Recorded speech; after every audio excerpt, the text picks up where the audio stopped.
Y dije, me voy 3 meses, a ver qué onda. Y bueno, así van 11 años. Así. La gente me odiaba a mí y yo no entendía nada de lo que estaba pasando, ¿no? Yo era como, más difícil es ganar esa confianza, ¿no? Que alguien de afuera te explique lo que está pasando en tu país. ¿Qué es más difícil? ¿Ser periodista en México o entender México? Entender México. Digo, o sea, están relacionados, ¿no? Claramente no se puede, digamos, ser periodista sin entender México, o al menos entender una parte de México, pero entender México es más difícil, sí. ¿Qué es eso más difícil? Bueno, tú siendo de otro país, pues. La historia, ¿no? O sea, la historia es lo más difícil. Uno piensa que no aprende nada en la escuela, pero sí aprendes, ¿no? O sea, sí te quedan ahí cosas que no sabías que sabías. Pero cuando llegas a un país nuevo, sí es todo de cero, ¿no? Como geografía, o sea, lugares, estados, provincias, ciudades...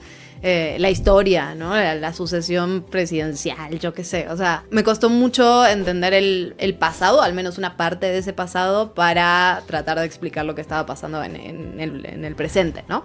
Traía un rezago de 23 años de no haber vivido aquí.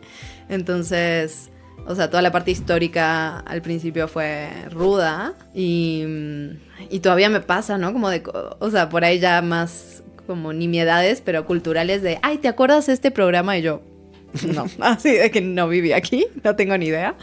Pero sí, toda la parte como histórica fue un reto y lo sigue siendo, también. Como periodista, ¿qué es lo más difícil de tu trabajo? Digamos, como periodista extranjera, creo que de lo más difícil es ganar la confianza de los mexicanos y mexicanas para... Pues sí, ¿no? O sea, al final yo como periodista lo que hacemos es dar contexto, explicar, tratar de mostrar todo lo que está pasando, todos los ángulos o de dónde viene lo que está pasando. Y en ese sentido creo que lo más difícil es ganar esa confianza, ¿no? Que alguien de afuera te explique lo que está pasando en tu país. Y eso ha sido un reto, lo sigue siendo. Y diría que eso es lo más difícil. Ahora, trascendiendo, digamos, la parte como de extranjera, un poco... Creo que también es bien difícil estar todo el tiempo conectado con lo que está pasando, todo el tiempo informado, y que es difícil desconectarse de eso, ¿sabes? Claro. O sea, no es como que lo prendes y lo apagas, ¿no? Cuando estás chambeando y cuando dejas de chambear, ay, ya, no me entero. No, o sea, es como 24/7 y eso... pues es demandante tal vez, ¿no? ¿Tú dirías hoy en día la audiencia que tienen en el noticiero es ADN 40? Sí, ADN 40. ADN 40. ¿Se dan cuenta que eres de otro país? O porque, bueno, yo te escucho platicando y la neta, pues yo con mi juicio no lo podría determinar, pues. Pues no siempre, fíjate. Además, cuando estoy a cuadro...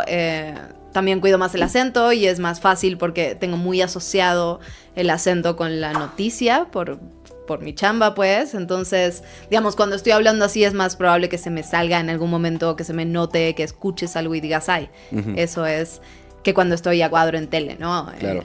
En un noticiero. Entonces, la verdad es que no es algo que siempre se dan cuenta. A veces es como de... como ¿de dónde eres? O sea, quizás de otro estado, ¿sabes? O del norte, o del sur, o quién sabe, ¿no? Guadalajara, Altos de Jalisco. Ajá, sí, exacto. Así de que...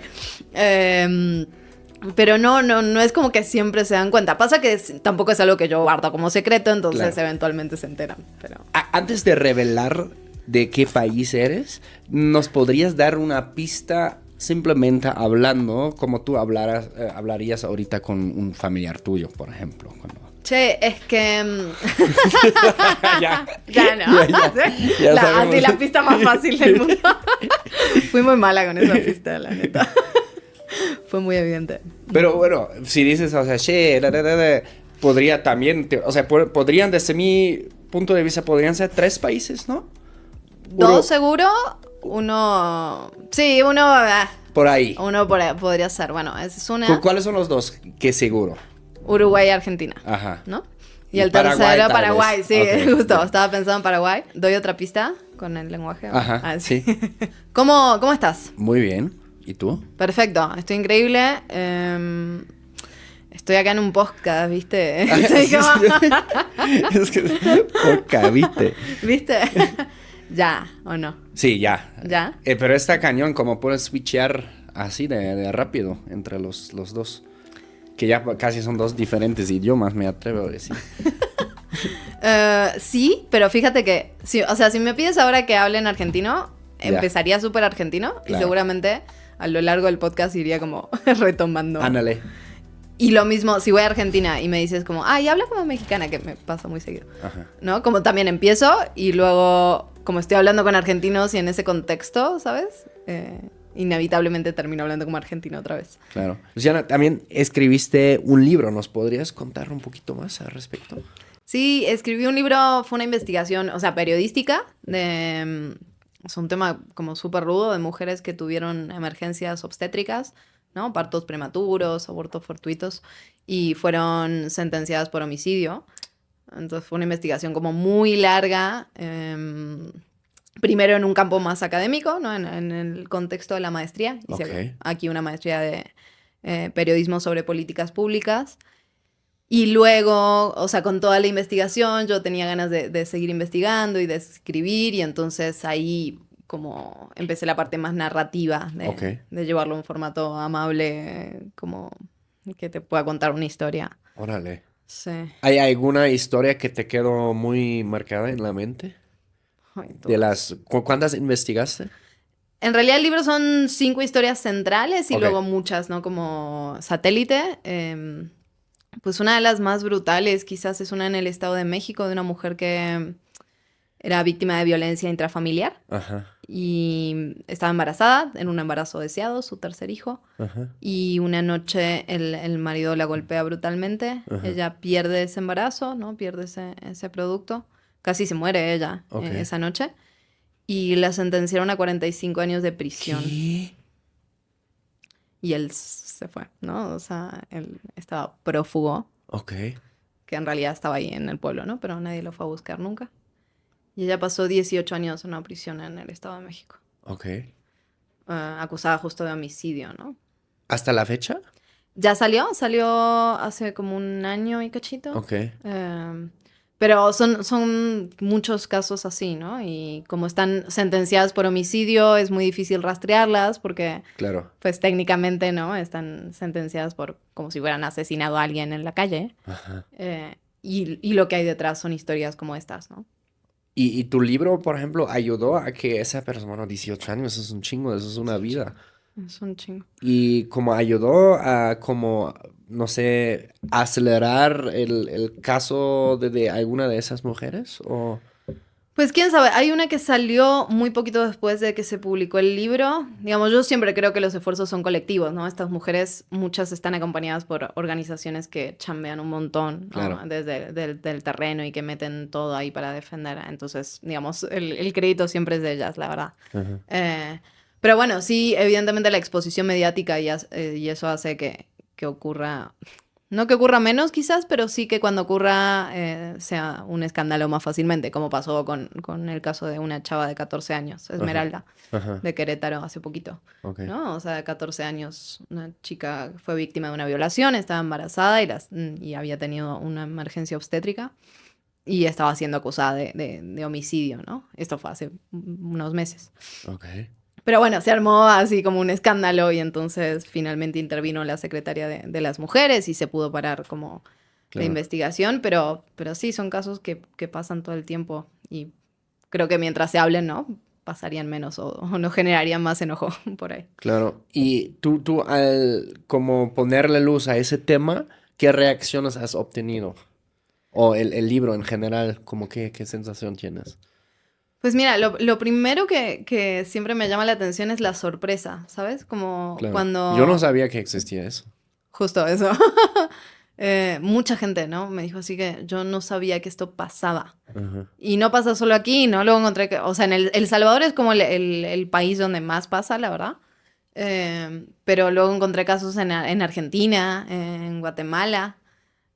Como que no es una cosa tan aislada, sino Ok. que es un accionar medio sistemático, ¿no? Claro. Del Estado. Entonces lo primero que pasó fue mucha sorpresa y luego pues empezaron a pasar cosas chidas, o sea, en la Oficina de México de Fondo de Población de Naciones Unidas hizo una presentación, se involucraron varias embajadas, empezaron a pensar quizás en proyectos para prevenir este tipo de violencias, como que se movieron cositas ahí, pero como te digo, ¿no? Siempre son esfuerzos colectivos, la verdad. Ok. ¿Cuánto tiempo tardaste en redactar todo? O sea, de investigar, escribir, releer y publicarlo, más o menos. Desde el inicio habrán sido como 6 años. Se publicó en febrero del 24 Ok. y, y la maestría, digamos, empecé a pensar en la tesis en el 18, entonces no fue un trabajo continuo, evidentemente, Ajá. ¿no? Como fue intermitente y demás, pero digamos que sí, o sea, todo ese tiempo estuvo eso en algún lado. ¿Cómo tocaste por primera vez con ese tema? ¿Fue por tu trabajo como periodista? Pues sí, estábamos haciendo, o sea, una investigación justo en el marco de la maestría y en realidad yo tampoco sabía que eso existía o no que existía como de forma tan común, ¿no? Entonces yo estaba investigando, sí, como criminalización de interrupciones de abortos, ¿no? Ajá. Pero abortos, pues, autogenerados.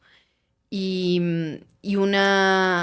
Verónica Cruz, que es la directora de una organización muy, muy importante y muy relevante en Guanajuato, me empezó a contar de eso y yo como que no entendía lo que me estaba diciendo, ¿no? O sea, un poco, ahí tuve yo la sorpresa de decir, ¿qué es esto?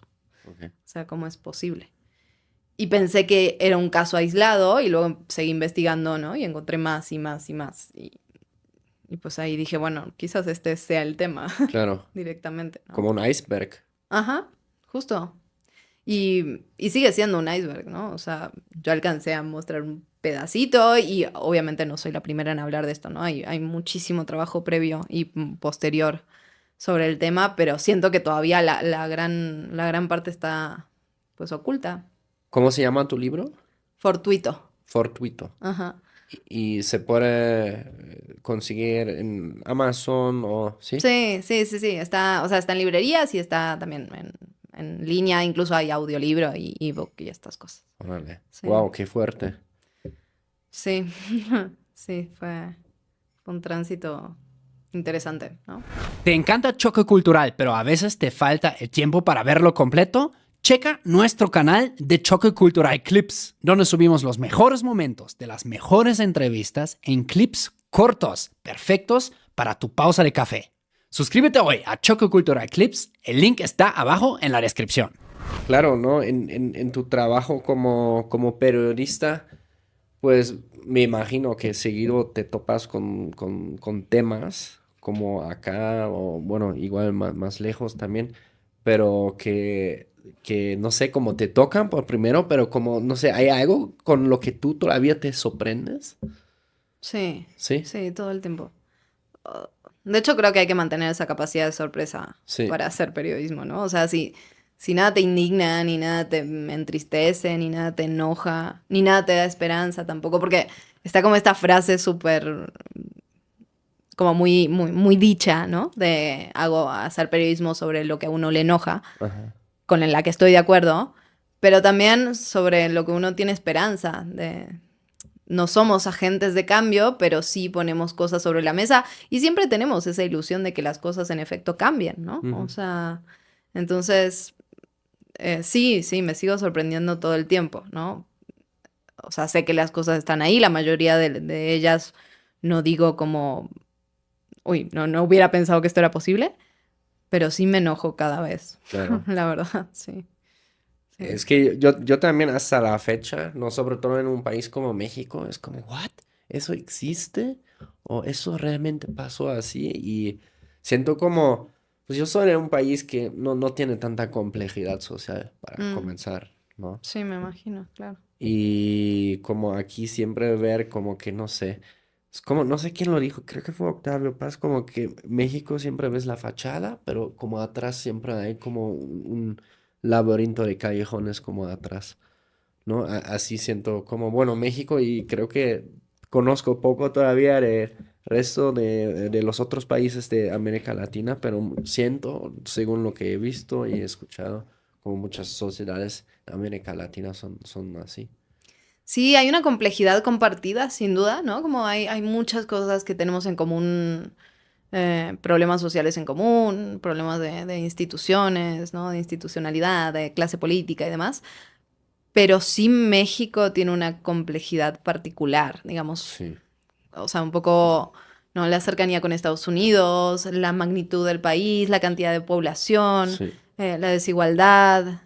Sí hay características, bueno, el México, por supuesto, ¿no? Claro. Que son muy específicas de México y que sí nos tienen que seguir sorprendiendo, la verdad, ¿no? Como perder esa capacidad de indignación o de sorpresa, creo que es lo peor que puede pasarnos. Digo, como periodistas sin duda, pero como ciudadanos también, ¿no? Pues sí, pero yo siento que también en algún momento como el ciudadano en sí se quiere resignar para ya no, hay otra historia de terror, ¿sabes? Pero en mi pueblito todo está bonito, ¿no? Es como, ¿cómo se dice? Como un mecanismo de afrontamiento. ¿Se dice coping mechanism? ¿Cómo se dice eso en No, como español? mecanismo de... ¿qué será? De Como de lidiar, protección pues. también, ¿no? ¿Cómo de? Como de protección, tal vez. Sí, Como ándale. de... Sí, Sí, yo creo que a veces también, digamos, está la responsabilidad de nosotros como periodistas o comunicadores en cómo hacer que eso sí traspase, ¿no? O sea, yo me acuerdo durante como el sexenio, el pasado, no, el anterior, las historias de corrupción, ¿no? La gente ya no quería leer más historia de corrupción, era como, "Ay, ya. ya son todos corruptos X, ¿no?" Luciana, muchas gracias por caerlo hoy, echar un poco de chisme. Las redes de Luciana están abajo en la descripción.